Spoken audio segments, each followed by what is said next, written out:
इंतहाई अफसोस के साथ कहना पड़ रहा है कि हम कौम नहीं बल्कि एक हजूम हैं। हमसे अपने ही मुल्क की तरक्की बर्दाश्त नहीं होती।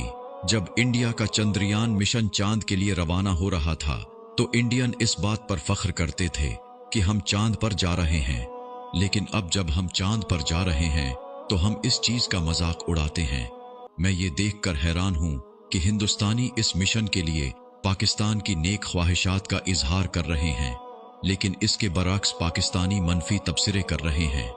मेरा पाकिस्तानियों को मशवरा है कि अगर आप चाहते हैं कि आपका मुल्क पाकिस्तान तरक्की करे तो पहले अपने मुल्क की इज्जत करना सीखें, क्योंकि एक शहरी के लिए अपने मुल्क की इज्जत करना बहुत जरूरी है।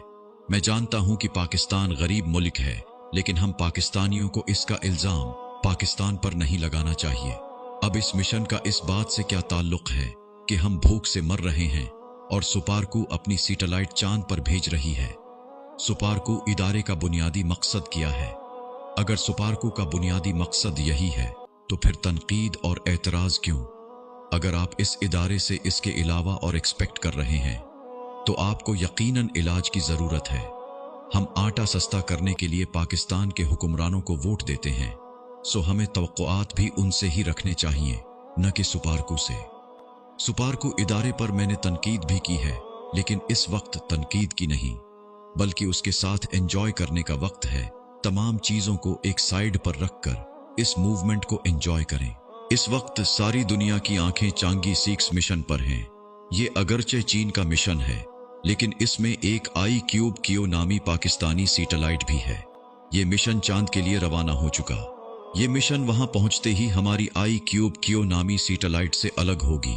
वो अलग होते ही हम उनको सुपारकू से बाकायदा कंट्रोल करेंगे। इस सैटेलाइट का बुनियादी काम चांद के मदार में दाखिल होते हुए तस्वीर लेना है, यानी वहां से मुख्तलिफ तस्वीरों की सूरत में डेटा हासिल करना है। चूंकि ये पहली सैटेलाइट है जो हम चांद के लिए रवाना कर रहे हैं, लिहाजा इसका एक फायदा ये भी होगा कि अगर हम मुस्तकबिल में चांद पर लैंड करने में कामयाब हो गए तो हमको किसी स्पेस उदारे से मदद लेने की जरूरत नहीं पड़ेगी, क्योंकि हम अपनी स्पेस गाड़ियों से कम्युनिकेशन करने के काबिल हो चुके होंगे। ये पहला माइलस्टोन है जो हम चीन के जरिए अबूर करेंगे। ये सैटेलाइट हमें रोजाना वहां के हालात से आगाह करेंगे। ये कोई मामूली मिशन नहीं है। आप लोगों से भी यही उम्मीद करता हूं कि अगर आप इस चीज को समझते नहीं हैं तो इस पर तनकीद न करें, क्योंकि ये सैटेलाइट चीन के जरिए ही सही, लेकिन है तो हमारा अपना।